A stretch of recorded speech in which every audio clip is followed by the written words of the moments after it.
I'm prepared at all times. Let's do the countdown.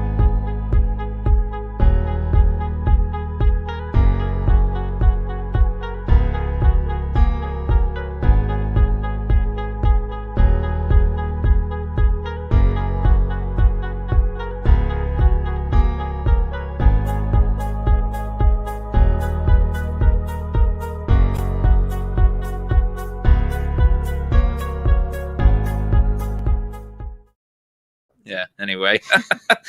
Welcome back, everybody, to another episode of the Mix Podcast, presented by the Local Fix Foundation. I am your host, Matt. Joining me tonight are fellow board member, Jill, and with us by Zoom, special guest for the evening, Connor Bracken of Connor Bracken and the Mother Leeds Band. Welcome, my friend. Hey, how's it going? Thanks so much for having me. Very excited to have you here. As always, for listeners out there and people viewing on our live stream, we are once again at a shared universe. Our wonderful partner, the Local Fix Foundation. I say it every time we're here on every podcast that I do here. This is not the only one. This is the coolest place in the world to podcast. And, if you're looking to start a podcast or if you have a podcast and want a different place to do it, change of space, here's the place to come. And today I got my own set of new shared universe pins. I don't know where I'm going to put all four of them, but I will find a place, maybe on my vest in my bag. But I'm very excited. Yeah. And of course, as always, let's just, get right into it. We are drinking Twin Lights Brewing. Cheers. Special Rocktober Feast edition, which is part of the reason that we have Connor on the podcast today, because as everyone knows and has heard us talk about before, I already drank mine. Oh, you already drank yours? I already drank it already. I didn't want to wait. I mean, it is delicious and it goes down very easy. So Connor has appeared, or is appearing, I should say, on the back of the Twin Lights can in one way or another. Our little scan and jam codes, if you guys have seen us talk about it on our Instagram, when you scan it there, it puts you to the Spotify playlist. We have Connor and the Mother Leeds Band, as well as a bunch of other local artists. Connor, what song did you guys put on the playlist again? I forget. We actually didn't do it. We were just, they were just like, we're putting Nightbird on here. And we just surprised to me. And I was just like, well, that's a great pick. And also, thank you. Yeah. So, man, the new album is fantastic. Oh, thank you so much. Yeah. This is the song that's on the playlist is a semi title track. It's called Nightbird. The album's Nightbird Motel. And I don't know why I did that really, but it happened. I mean, Nightbird Motel sounds like the kind of place that I would want to go stay for a night. Like, yeah, they definitely have Rocktober Feast on tap there, and all kinds of. There's so much gimmicks I have with this that I could lean into. So I'm happy that we call the album that. That's awesome, man. Never gets old. Now, I have a question for you, because as somebody that was this is just a personal question, as somebody that was thoroughly excited to attend the record release party, which I think was back in May, I believe, at the House of Independence, or was supposed to be, that was for Nightbird Motel? That was what that whole party was? I had my tickets ready. You said you were ready to attend. I was worried that you showed up. I was like, well, you're in for a shock. Joke's on you. Yeah, that was for the album, and it was going to come out then, and then we were going to hit the road a bit, and didn't happen. I think you guys know the reason. And we've been kind of we put out a single because we thought, we don't know how long this is going to take, so we're just going to drop one single off the record. Yeah, and then things continued for a little bit, and we kind of. We're like, okay, let's release one more single and then we'll release the album in quarantine, which really wasn't the plan, but it actually turned out way better than I thought. Yeah. Because it's turns out people have nothing to do at home. So they're listening to the record. Starving for content right now, man. So it's like, it was a pleasure to see some new music drop. Yeah, no, it was so fun to drop kind of that way.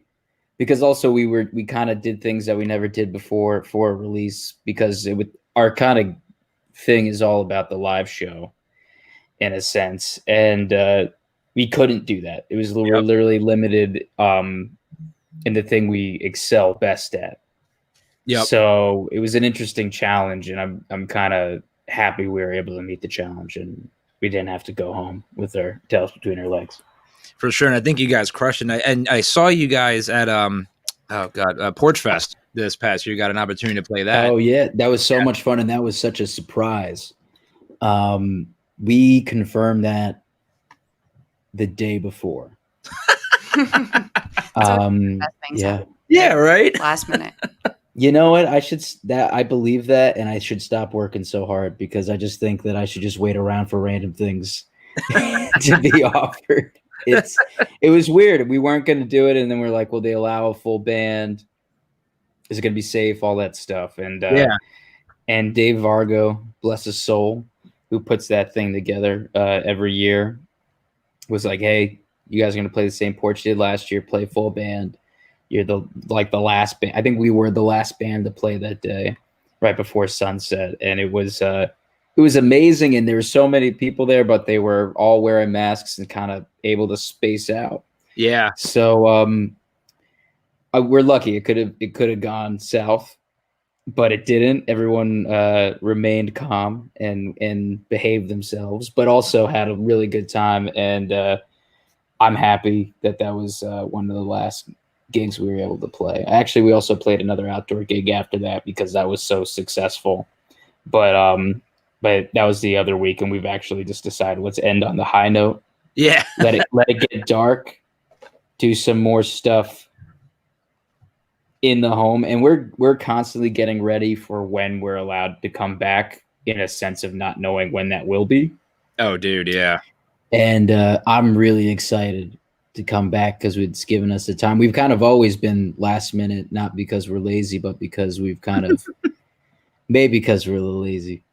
But it was kind of because we're always doing a million things, and we're always on the road, always making records, kind of just supporting it ourselves, and always doing something. So whenever an idea would come along, we were in the midst of 3 to 4 other ideas. Yeah. So this kind of forced us to stop it at the beginning. I hated it because we had plans. We canceled 74 dates. 74? Yeah, this was going to be our biggest tour in the year yet. And that was just what we had booked in March. Yeah. It wasn't all happening in March, but what we had booked till March, I was kind of hoping to kind of get into the hundreds.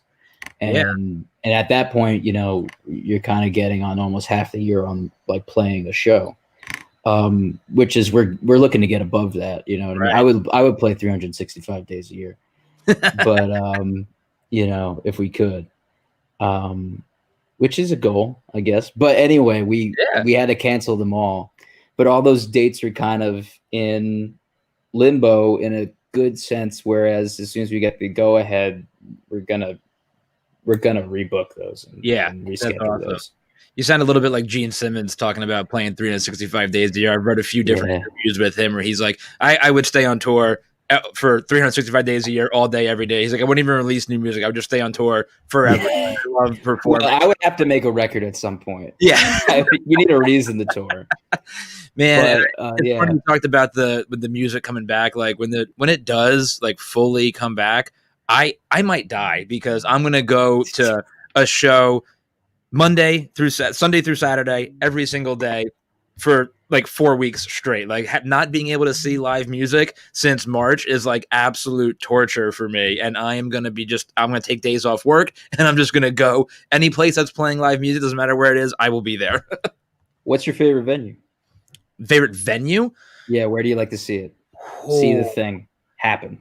Man, so that's a good question. So it depends on, I would have to say it more depends on the band, because it's like, if I want to just see like a band like you guys, or somebody else that's just up there rocking and killing it, Stone Pony is one of my preferred places for that. Classic pick. Exactly. It's like classic, but at the same time, it's like, I miss being packed wall to wall and banging my head while my feet are sticking to the floor from the beer and the Saint, like I miss that vibe too.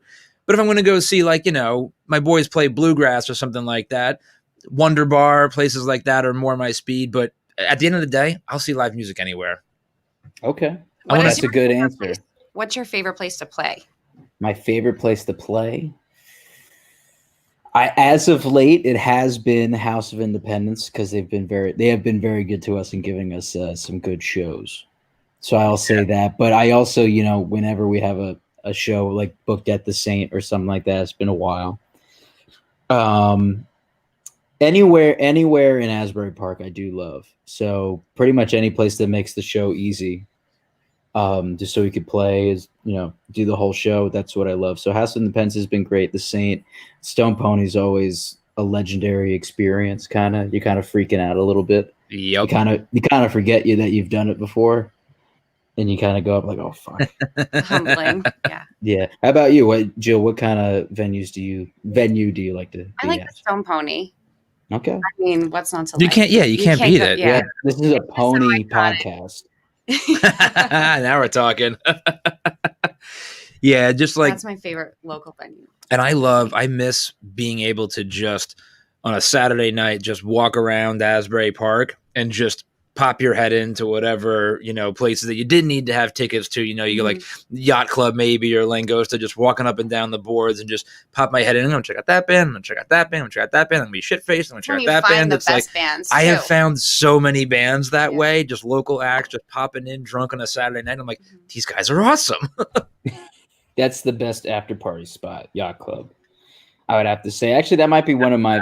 When we were starting out, that was kind of like I loved playing there because it was free. Yeah. And also, when we first started, you didn't have to be 21 to get in. Now you have to be 21.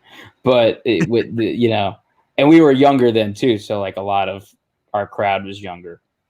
It's so they would come. Really intimate space, and I think in there and just like the vibe of it is unbeatable. Yeah, I like Yacht Club in the dead of winter when they open the garage a little bit because you're packed in there with people and it's like just that stink of other people. Then you crack the stew. They crack that garage open in the middle of winter and it all makes it better. It's just amazing. It's a good stink. It's a good stink. Oh, that's awesome. So, Connor, I want to know because I don't actually know. I want to know the story behind the band. Tell us about how you guys came together. What was the impetus for it? And especially want to know how you finally settled on a name. I believe you took it from where the family of the Jersey Devil, if I know my New Jersey lore history correct. Oh my God. Look, that you know the tale. I would say that most people don't know that, even from New Jersey. I've also been doing a lot of interviews over Zoom, actually been lucky enough to go around the world, and nobody knows what that is. And I have to tell them the story, which is a fun story to tell, but then it's half the interview and nobody knows about my band and they just know about. And you've gotten so far off track that you're. Yeah. Just like what other. People go, what the hell is going on in New Jersey? Do you guys know that I'm not going to answer your question now. Do you guys know that we have our own Bigfoot? New Jersey does? Yeah, his name's Big Red Eye, and he's in North Jersey, up in the New York border. Wow, so he's a Benny. He's a Benny. Not really. He's from, he's like far up. He's like a northern piney. We don't have a name for them. They're just like kind of also in like. Not in Pennsylvania, I guess is the name. Yeah.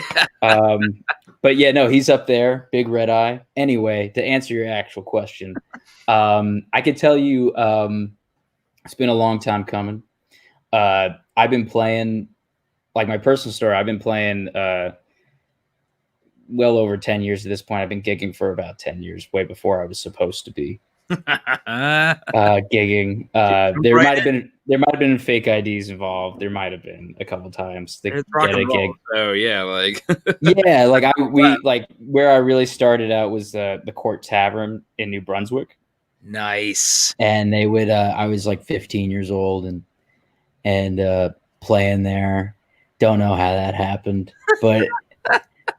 But I did, and they let us, and we brought a ton of people from our hometown, and this was another band. And then right around then I realized I kind of wanted to sing, and I kind of, you have a high school band, and high school bands, like Summer of '69 or Boys of Summer, I forget which one it is, but when the band breaks up or one of them gets married or whatever. And you're kind of left on your own. And I started another band, and it really turned into me. And we called ourselves just Leeds at that time to keep it short and sweet. But and I kind of continued that, and I gigged for a long time, kind of finding new people. And we made our first record, and then I started touring, like kind of just DIY. And it's a much longer story than that, but I'm kind of leading up to like the modern, like the version that you kind of know now is we went on our first tour ever of like actually going out and like seeing it. And we had a lot of like really nights we still talk about to this day, a lot of like house parties, like Animal House type situations. We had to learn Shout. Of course. And we still know it. So if anybody ever asks for it, we'll play Shout. Shout is the best. I don't care where you are. Yeah, when it comes on, it gets you going. Yeah, it gets you going. When it comes on, no matter what happens, it's every wedding you've ever been to plays that song too. And then you just anytime I'm the guy, I will do the full Animal House bit. I'll get down on the floor and just start doing this, like just like it did in the movie. When they play it at Johnny, it's been years since when I was first started hanging out in Asbury. Well, long before I should have been. At Johnny Mac's, they used to play that when they used to play soul music like all night long. Oh yeah, which was cool. They don't really do it too much anymore, but they used to do that, and that helped me out a lot because people want to dance to that. So what I mean, you go out and meet people. I'll put it that way. But no, anyway, we had this first tour, and it was an amazing tour, and we needed to do one last show. We wanted to come home and play a show in Asbury. And actually at the time no one knew us, and there was not a single club that would book me because they thought we were bringing nobody. Which was weird because we were bringing people, but at the time it was just kind of like we couldn't book it. And we need to have a hometown show. We started a New Brunswick party, and we want to end it in Asbury. And I started hearing about this spot that was not too far from Asbury in Oceanport. Mm-hmm. And it was a studio / hippie comedy. You know what I mean? There was like all kinds of stuff going on, but they were having shows, and I was asking a friend of a friend, who books this place? What's this place about? And they were like, there's this guy, Chris, who runs it. He lives there. He books all the shows there. And I was like, all right, I reach out to this guy, Chris. And I say, hey, Chris, like, we have this show. Like, do you mind if we play? And he's just like, yeah, but you got to let my band play on it.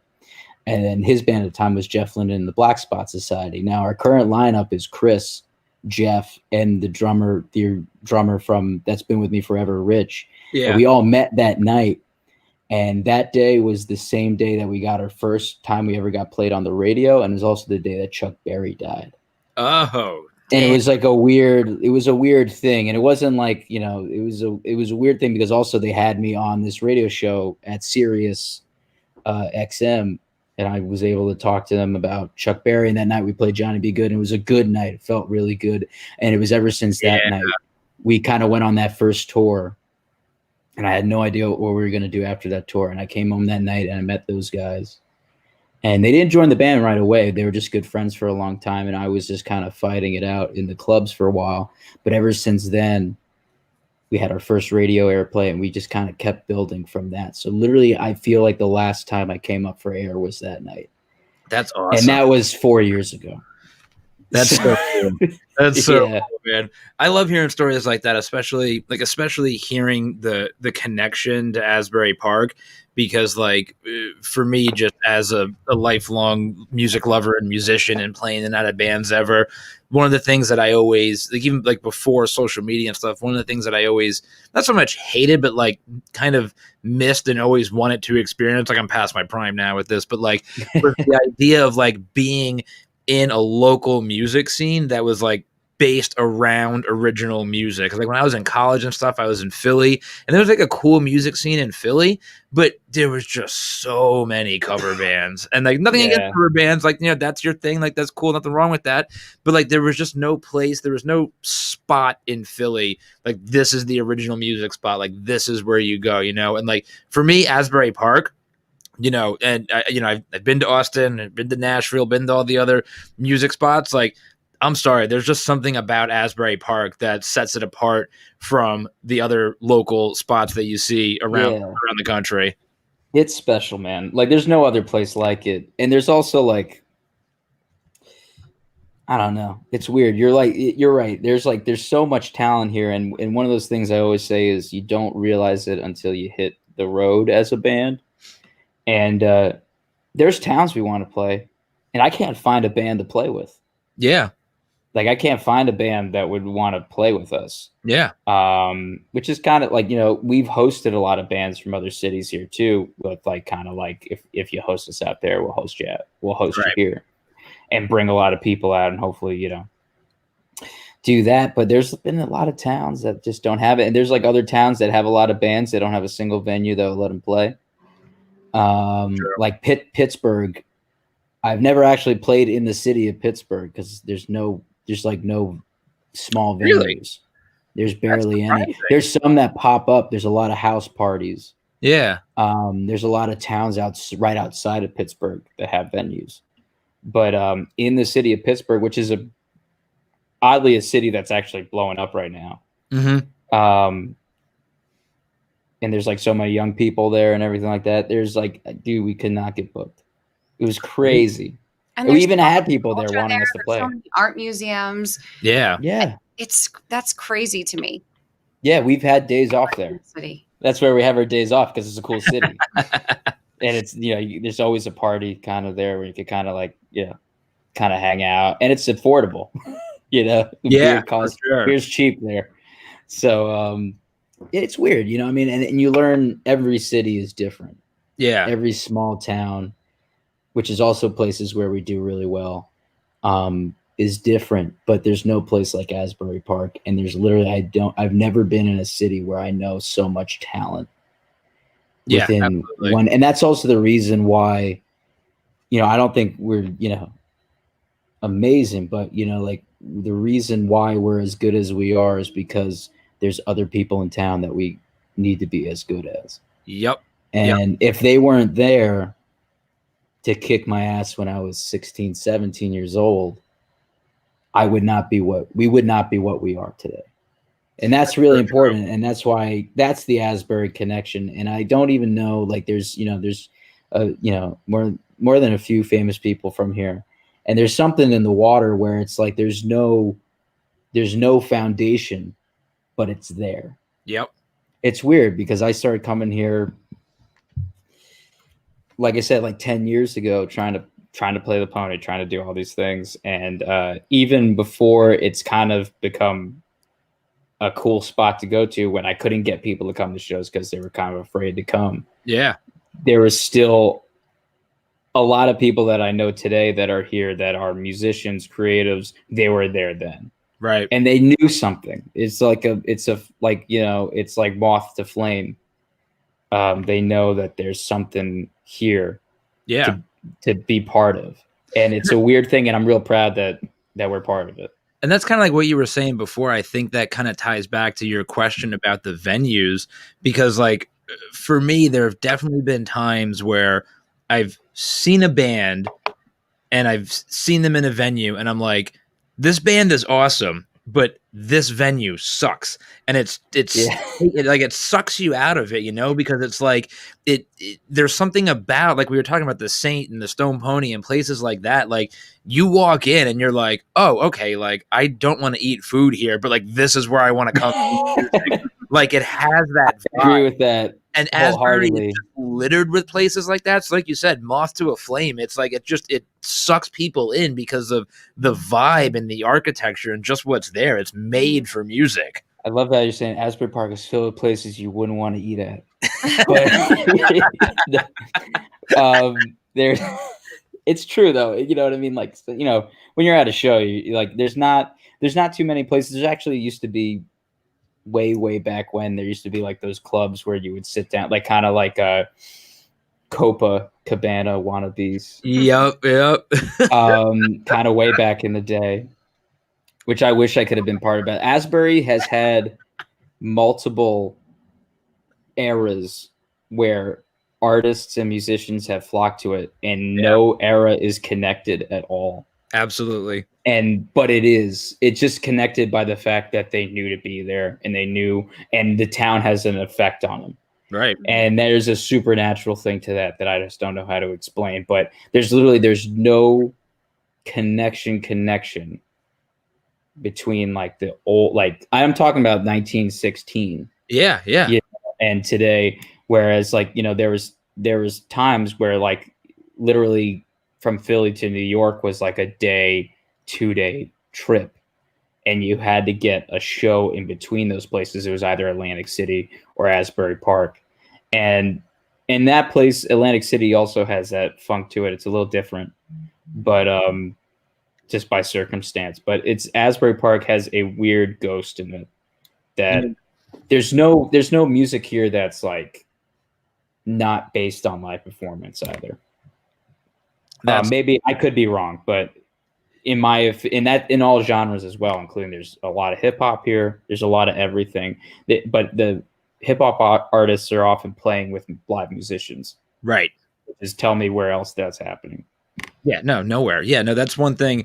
Yeah. I'm a firm believer of if you're gonna put something down in the studio, you better be able to recreate that live without a playback track. You know, like it's all about the live experience, the musicianship of it. For me, at least, you know, people can do whatever they want. Yeah. But I want to see a band. I want to see a performance. I don't want to see just one person singing to a backing track. And there's like that happens in other places because it's allowed. It's the norm. Mm-hmm. Whereas if someone who's, you know, playing hip hop comes to Asbury Park, there's all these bands. They're not going to run away. They're going to do what Asbury Park does, and they're going to kind of make their thing. And I think it makes it better. I've actually really enjoyed. I was never a hip hop guy, but there's a lot of guys in town that do it, and they do it with bands, and I enjoy it. Yeah. And it's that's where it is. That's kind of the weird connection. There's nobody in town making music that isn't part of it. Right. You know what I mean? It sucks you in. And it's amazing. And I think I'm such a better musician for it and songwriter. If I just kind of stayed maybe in New Brunswick even or like in my hometown, I don't think I would have been able to get to where I'm at, or even where hopefully I will be at some point. Yeah. No, I totally agree. It's like you have those, the scene is so super important. People always talk about it's like, oh, the scene, but it really is important because you all feed off of that, you know, whether it's, you know, the Lower East Side in the 60s and 70s, or like the Sunset Strip in the 80s, you know, like every era has got its sort of mecca for that, and all the best shit is going to come from that because everybody's feeding off of one another. Yeah, and it's not about the scene gives, and it doesn't really, if it's a good scene, it doesn't take. Yep. And I just really feel like coming here has given me a lot. And also I'm not afraid to leave it either. Yeah. I literally feel like I go to somewhere in Ohio or somewhere in Virginia or something like that, just kind of a random place. And I've learned lessons in Asbury Park that make me ready to hit the road and kind of, and meet and play different places. And I am very confident when we go and play someplace that we're going to play music that people like. Because also there's I think live music translates better to other humans. Oh yeah. You know, and that's all part of Asbury. And I don't feel trapped by it either. You know what I mean? I don't feel like I'm an Asbury band. I'm only ever going to be good in Asbury or anything like that. I'm 100% fine with leaving Asbury because it's given me so much, and it'll always be my musical home. Yep. But the whole point of this is hitting the road, though, too. Yeah. You know what I mean? And returning.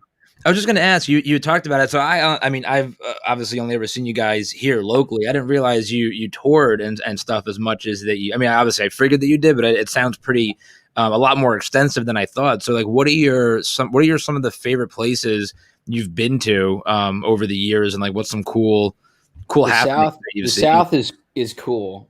There's a lot of cool things happening down there. It's kind of a different universe sometimes. You know what I mean? It's you know what? It's just being like on the road. South Carolina, North Carolina, like Texas is a whole thing, and then there's Florida.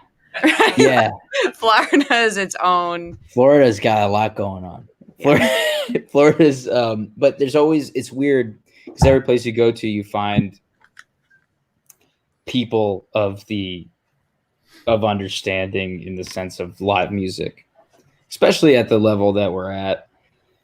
It's really people who are dedicated to live music, to new bands. And the more you kind of go out, the more you kind of build an audience, the more people come out. But one of our favorite places ever was on that first tour was College Park, Maryland. Oh, it was spring break, and we were playing a house show. And we don't really play house shows too much anymore. I already love where the story is going. Spring break at a house show. This is and we were the only party in town. And we show up, and it's like some guy was just like doing dishes. He was like, "Yeah, set up like wherever." And I was like, "This is busted." And we left. We went to go. We couldn't even like afford to eat that night, so like we had like a coupon for Burger King, and we were like cutting up Whoppers in half. And we get back, and there had to be at least 300 people there, and they all paid. Wow. They all paid like $5, and we played for like an hour, and it was kind of one of the sets where we've kind of, at that point, I had started to learn about dynamics with a live crowd, and that's where it paid off. If we didn't have that experience in Asbury Park, we wouldn't have been ready. Yeah. And they were ready because in that town, there really wasn't too many live bands. Yeah. And they hadn't been to a show where there was a live band. That was like a buzz. Whereas if you think right now, like live bands, there's too many of them. Yeah. You know? But they were there, and like they were like, I know about Asbury Park, but like, my dad likes Bruce Springsteen. You know what I mean? Like they don't like it, but they're like, I've seen the record. Yeah, of course. And you come in and you're able to kind of mop the floor with them because they've never seen live music. And if you're bringing it at a quality level, you could kind of really have fun with it and really get them engaged. And like we walked out with the budget for the tour. And I was like looking around like, when's the cops showing up to tell me I broke the law or something like that. But and then like other nights, like we did 2 nights in Nashville, and that's another thing where that was music industry town. Yeah. So, and you kind of we had a great night that night as well, playing for, guys that were kind of connected or whatever, you know what I mean? Yep. And kind of finding out about that town and staying there for 3 nights was a experience, because we've kind of learning about it. But it was every night is different, and you could be either the lowest of the low or the highest of the high, and you got to be ready for the up and down of it. And then like the night after that, we played at a biker bar in South Carolina. And the thing about biker bars is that if they go by membership. Right. And the membership is, if they don't know you, it's $5 at the door. But because of that, they could stay open as late as they want and serve liquor all night long and smoke inside. Shout. Yeah. And it was we played like I think 3.5, 4 hours that night. It was insane. That's awesome. How many sets? Yeah, we just kept going. Oh, wow. Yeah, you never stop. Yeah, we've actually done a couple nights on the road where they want multiple sets, and I've like, okay, 2 sets, and they're like 15-minute break, and I'm just like, that's just 2, like 50, that's 3 songs. Yeah. Fuck it. You know what I mean? Yeah. I'm sorry if you can't say fuck. Oh no, we can do it. We can do whatever we want on this podcast. Oh really? It's okay. It's like, just keep giving me the beer and the music will keep on going. Like that's all that really matters. Yeah, it was fun. We've learned how to extend song. Like that's the thing. Like learning how to not control, but lead a band. Yeah, there's a lot of kind of primal eye contact. Yeah, no, I completely agree. I completely agree, man. There's nothing worse than going to see a band and they just like feel disengaged, like because they're either maybe too focused on the music or like they're not engaged enough with the audience. Like who knows what the real reason is behind it, but I've definitely seen bands where I'm like, and like big bands, like bands that I enjoy like listening to see, and I got really excited to see them live, and I was just kind of let down by the overall performance, which was it's strange to say, but like some bands, they just don't go through the motions. Yeah, they just kind of go through the motions. They're just play there. The hits. Yeah, exactly. They play the hits. They kind of move on, and then you're like, well, that's not really what I paid for. But then then you go see a band like this, and they're they blow up half the fucking stage, and it's like that's the goal. That's what I paid for. Yeah, you kind of want to. Every night's different. I've never played the same set twice, which is awesome. That is so cool. Yeah, like it might even be I've played the same order of songs. Right. We'll change it up halfway through, or there's like some songs where we've done live intros for, like if it's a night like that where they want 4 hours of music. Right. You could do the long intro, and you could let it go along as long as possible, because if you're engaging with people, they're on the journey with you kind of. Whereas if you're kind of like in your own world, you got like your eyes closed and you're not really looking at your other band members even, it could get boring real quick. Oh my God. Totally. There's only a certain amount of you on stage, and there's only a certain amount of chords. How are you going to keep it engaged? And that's really what live music is. I'm not recreating a record. I'm engaging with you, and we are coming together. Absolutely. And that night is only existing in that moment. And I really buy into that, because I've experienced it, and that I've always wanted that to happen. And I've kind of found that now, and I also think a lot of people want that. They're searching for that. You don't want a cookie cutter show. You want something that's happening to you and you're part of it. Yeah. So that's what we kind of try to do. And like literally there's no way to rehearse that. We know the songs backwards, forwards as best as we possibly can. And then we throw that completely out the door as soon as we start playing. That's the best way to do it. Yeah. Which is like, that was a fucking waste of time, all that rehearsal. Yeah. Dude, every band I've ever been in, we always say it's like, if you 90% of the time you fuck up on stage, nobody knows you're fucking up. Yeah. You play through it, you keep on going, you just work it into the set, and then before you know it, you're completely off the rails from whatever you had planned, but it's working somehow because you're there with the audience, and the audience is with you for the ride, and then like everything is great. Yeah, and like you could feel the room as a whole if you're doing it the right way. This sounds like such a fucking hippie trip, but like everyone's consciousness kind of comes together. Oh yeah, it's next level. Yeah. And it's weird, and it's too much power, it's too dangerous. But you kind of know, like there's been times where I've said, nah, let's not do that song, let's do this song, because this song is going to take this crowd in particular. Oh my God.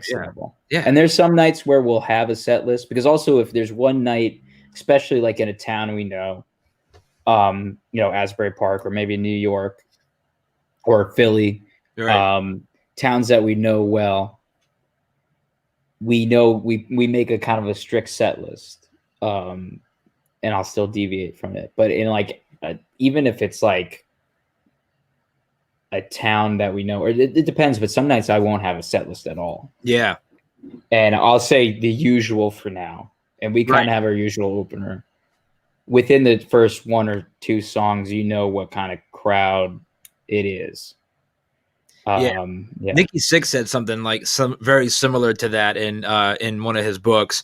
I remember him writing about it. He's like, I hate having a set list. He said, I just want to have your opener and your closer, and everything else in between, just fucking call it out as you go. Just everybody know the songs, just call it out as you go. You work off the crowd, whatever their vibe is. Have a set opener, a set closer, but everything else is a free for all. And when the fireworks go off on the drums, is so excited to be there. Yeah, and that's, I think, when you have the best experience. Have you ever seen these guys play? I have not, and I can't wait till what the fuck go to live show. No, I'm looking forward to going to live shows again, like you were saying, Matt. Oh my God, I can't wait. I have to ask you, Connor, what you said you had all of those shows that canceled. I know you did some outdoor things. Now kind of being in this place where, you have the opportunity to hit the pause button. What have you been working on? Have you been working on new music? What's been going on? That's a good question. A lot. I was actually, a few months back, we've kind of switched gears and we're kind of putting all our energy into some certain other things. So we did a kind of a faux record release show. And I don't know if you guys saw it, but we filmed it at the Asbury Park Brewery. Yep. And our friends recorded it and filmed it. They go by Lampshade Sessions. I actually didn't even know they went by that until we did it the night of. I was just like, it's Connor and Chris. We're going to do it. And we had an amazing night. And it came out way better than I thought, actually. So we've actually gotten that back. And we've kind of cleaned up the audio a lot. And that's actually going to be coming out as a live record. So it's actually, we have it announced. I'll announce it now. In next Friday, Friday the 13th, the first single drops. 2 weeks after that, we have another single. 2 weeks after that, another single, a special thing on Christmas. And then the whole thing drops New Year's Day, 2021. That is awesome. Well, you guys heard it here first. I'm very excited. There you go. That's awesome. And there's a little surprise. There's a couple surprises on it. So there's a couple things that we didn't include in that take that we put out on the day the record came out. So that would be very special cool for that. Yeah, that's very cool. I love it. On Friday the 13th. Right? Yeah, my lucky day. The whole year's been unlucky, so maybe that day, like, good things will happen. That's when it all turns around. Yeah, it's coming your way. This is my big day. It's all going to pay off. So Connor, I'm curious. I want to know, sort of as much as you can provide. I know for a lot of people on the creative side of the spectrum, this is a very varying degree of things. But as far as like the songwriting process is concerned, how do you go about that? Is it like I know some people that it's just like, when the inspiration strikes. Other people it's, no, I've got to sit down and dedicate time and like, this is my songwriting time, what's your approach to it? What do you think works the best, or what's been the most successful for you? I don't know, man. I don't know how to write a song. I don't know how to do it, but it happens. Right. You got to open yourself up to the whatever's out there sometimes. And there's certain things, like I've never written a song I've planned on writing. Right. And if I did plan on writing it, it's terrible. It's the way it works. And yeah. And I've written a lot of songs for this record, Nightbird Motel. I had been writing literally since the day after the first record was recorded. And the first record, we kind of had 10 songs and we recorded those 10. And that was good. But then I was like, I need to write. And I kind of was like, I would not go out. I would not see friends. I would just kind of make myself available. And before I knew it, I didn't realize the songs were piling up, but like we had 50 songs. Wow. Ready to go. And I had like 50. And at that point, it was like a couple months after the first record came out, and we went through a couple like lineup changes. We're trying to figure it out. And I was like, all right, we need to go back in the studio because I have too many songs. And like, even on the way, I was waiting on the band. Usually the band's waiting on me, but I was waiting on the band to show up at our kind of HQ area where we rehearse.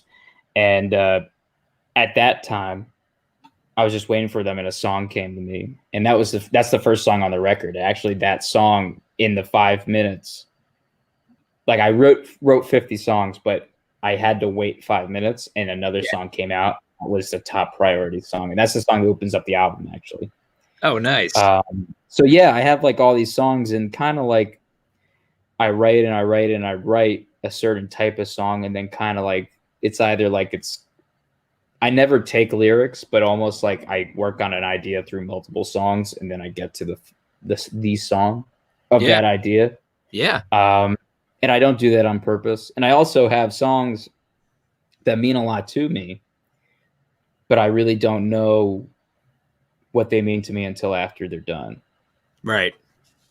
I don't really think about it. Like there's somebody that I know that I dislike and I want to write a song about them. I've never done that, but I've written songs even to the point where months later after recording them, I'll listen to them. I'm like, this is about this person. This is about this situation. This is about this. And that's why I also sometimes kind of keep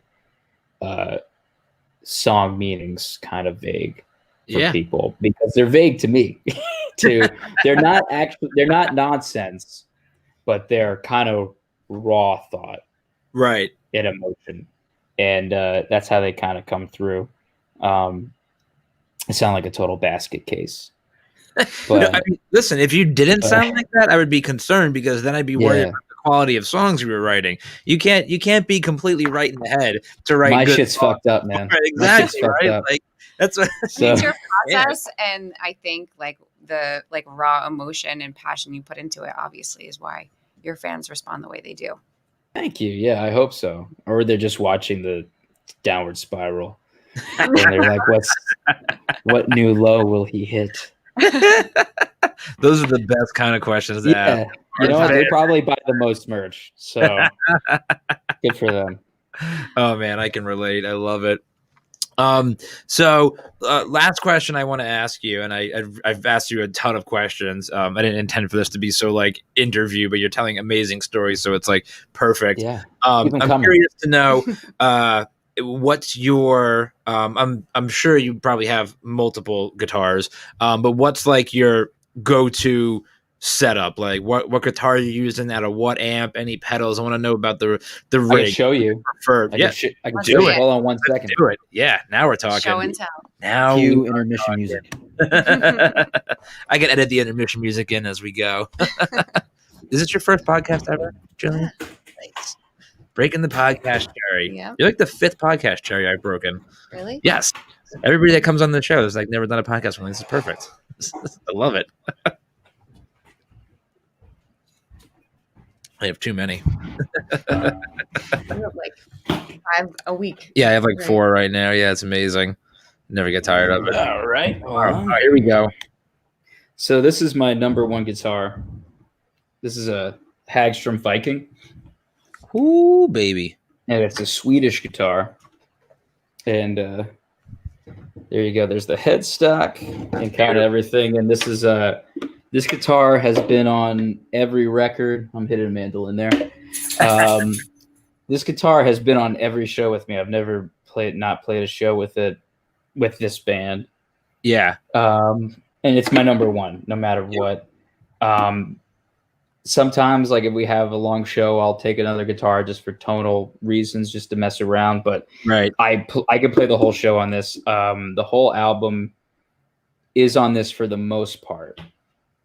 I kind of messed around with some of the rhythms. If I did an overdub, there's another rhythm, and I play an electric mandolin at one point, which is over there. Yeah, I could actually show you that too. That's so cool. Yeah, this is a lot of people don't know this, but this is the like type of guitar that Elvis played on the Comeback special. Oh yeah. And it's just got the way, because I now have a pedal board, but I didn't have money for pedals, and I also kind of never was into pedals. I didn't like pedals until we started gigging a lot, and I realized there's a lot of bad sound guys out there. No offense to sound guys. I'm sure you're great if you're a sound man. Yo, but you're just speaking the truth, man. That's a fact. Yeah, you gotta get. Sometimes you need to do it yourself. Pump yourself volume up wise or something like that. But the way this thing works is I'm always, if I can, I'll plug right into the amp, and I'll just like always have the volume on it at like 7. Yep. And then I'll just ride. I play like it's 1965 in a weird way, but I do have a pedal board now. That's hold on, let me throw this over here. I just picked this case up. I used to not put anything in a case, and I would tour with a loose pedal board in the back of the truck, which is stupid if you don't know what a pedal board is. Oh yes, I I know. for listeners, I'm sure you know, but I actually now have this case that's a antique case. Oh, that's beautiful. And this probably won't open them up right, but nope, it won't. It wouldn't be an This is antique some if it shit. did. Yeah, if it worked properly like that. That's beautiful. There we go. So this Yep. is kind of a mess right now. Wasn't expecting to show anybody, but we got our tuner into a distortion that I never have used. Right. A tube screamer that has the distortion down all the way. And then I have a clean boost, a tremolo, a subbing up to make it sound like I'm flipping everybody off, sorry. Sound like a 12-string guitar. And then I have over here, I have 2 delays and a reverb. And I have that all in a estate sale case. So some guy died and I threw all my junk into it. Dude, that's amazing. But the best treasures, though. No, seriously, it's funny that you pulled out that case. I was just going to say I have a limited edition DW Johnny Craviotto snare signed inside. I've had it for like 30 years. I'm like 35. I've had it for like 20 years. I got it when I was like 14. It was the first thing I ever purchased. Anyway, my case for it, I got it was like a garage sale, and it's like, I'm certain it was like an old shoe case, but it's got the big metal clips on the side and it fits my snare perfectly. It's all padded on the inside, and it's just like, I got stickers all over. It's just all banged up, but it reminds me exactly of that pedal board case. They made that shit to last back then. Right, so dude? Might as well use it. But yeah, half those things I don't really use. They're there because I've kind of picked them up and thrown them on there. But mostly I need a tuner. Yeah. And even if I didn't have that, I just tuned to the rest of the band. The rest of that stuff is kind of really just to be my own sound man if there's not a good sound man. And then even when there's just a good sound man, it's handy to have. But I plugged that all into a Marshall stack, and that's about it. You can't go wrong with a Marshall stack. You can't go wrong. It's the loudest motherfucker out there. And it's I play it really clean. Yeah. It sounds dirty, but as far as amps go, I play it really clean. But the volume that it's at, it's just kind of pushing the speakers to a point where, a lot of sound guys kind of don't like that. Yeah, but it sounds good. Yeah, I don't know nothing. You can put any effect, 10,000 pedals on your guitar, but there's no substitution for the attitude that you play with. You can put in, you watch some guys like just even somebody as cliche as Stevie Ray Vaughan, or like the guy from ZZ Top. I can't think of his name. He'll sit there. Gibbons. Thank you. He'll just sit there on like one note, bend just, but it just sounds fucking awesome, and he's just bending one note and ripping on it, and it sounds better than everybody else. It's all about it doesn't sound good with one note.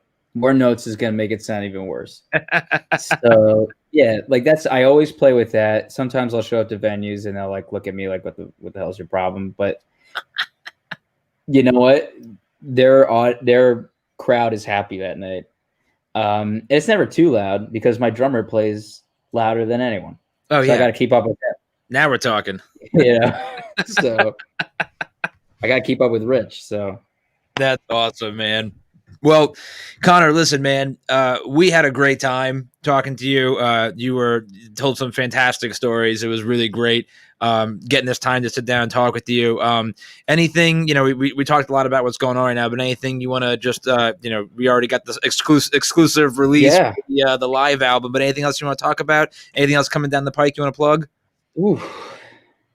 A lot of shit, man. I don't know. But we have this record out. If you haven't listened to it yet, Nightbird Motel, it's a long time coming.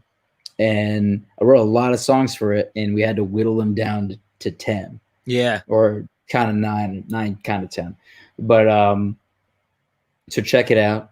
Let us know. Follow us on the social media. I've been told to tell people that. I don't really fuck around with that. Yeah. But Yeah, we're mostly on Instagram, I guess. I don't know. It's better than It is, right? Yep, totally. Kind of. That's what I'm told. Yep. But yeah, and check out that record and look out next week. We have a live version of the song "Liquor Store" coming out, and then slowly but surely you're gonna hear a whole live version of the new album out on New Year's Day. But check in, and we're gonna be dropping that every 2 weeks, and we might be doing a couple other things inside of that. So look out for that. That's awesome. Very excited about it. Jillian, you want to talk about what's happening tomorrow? Rocktoberfest? So tomorrow, if you're in the Neptune area, we are having a little pop-up at Delvetto's. Grab some pizza, some Rocktoberfest beer. I think we have a band that's going to be playing. We do, yes. I don't know.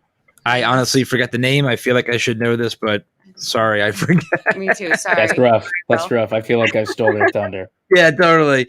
As soon as the world goes back tomorrow. to normo. We'll be at Delvetto's from 1 to 5. Yep. And if you can't make it, just pick up a 4-pack of this Rocktoberfest beer. And if you scan the label, you can check out some cool local bands. Including it's a fantastic beer. Yeah, it's very good. Dude, I've drank all of them. And I got 2 packs. Same. I had to buy a new 4-pack for tonight. I drank the rest of them from the other day.